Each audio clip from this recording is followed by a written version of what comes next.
দৃশ্য অদৃশ্য অনেক ক্ষতি আছে, এগুলো এখনকার সায়েন্স বিশ্বাস করে না। আর সায়েন্স বিশ্বাস করে না বলে যে আমরা বিশ্বাস করব না এমনটাও নয়, ঠিক আছে? নবী সাল্লাল্লাহু আলাইহি ওয়াসাল্লাম বলেছেন, রাতের বেলা তোমরা বাচ্চাদেরকে সন্ধ্যাবেলা ছেড়ে দিও না, সন্ধ্যাবেলা বাচ্চাদেরকে ছেড়ে দিও না, আগে ভালো করে সন্ধ্যাটা হয়ে যাক, যদি ছাড়তে হয় তারপর ছেড়ো।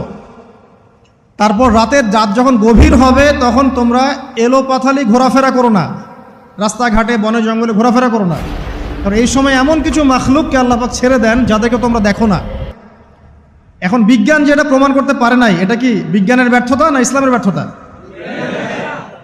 যদি বৈজ্ঞানিকভাবে আপনি প্রমাণ করতে না পারেন তাহলে সেটার কোনো অস্তিত্ব নাই।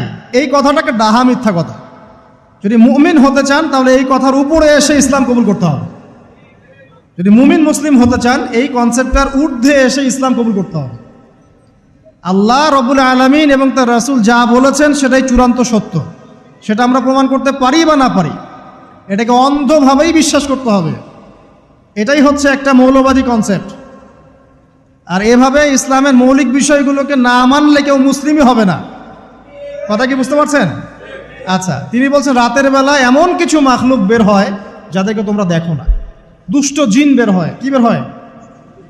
জিন জাতি নাই পৃথিবীতে? আল্লাহ পাক সূরা জিন নামে একটা গোটা সূরা নাজিল করেছেন, করেন নাই? হাফেজ আছে না এখানে মানুষ? কুলু হিয়া ইলাইয়া আন্নাহু ইসতামা নাফারুম মিনাল জিন্নি ওয়া ক্বালু ইন্না সামি'না কুরআনান আজাবা। জিনদের একটা দল কোরআন শুনে বলেছিল যে আমরা অদ্ভুত আজব একটা কোরআন শুনে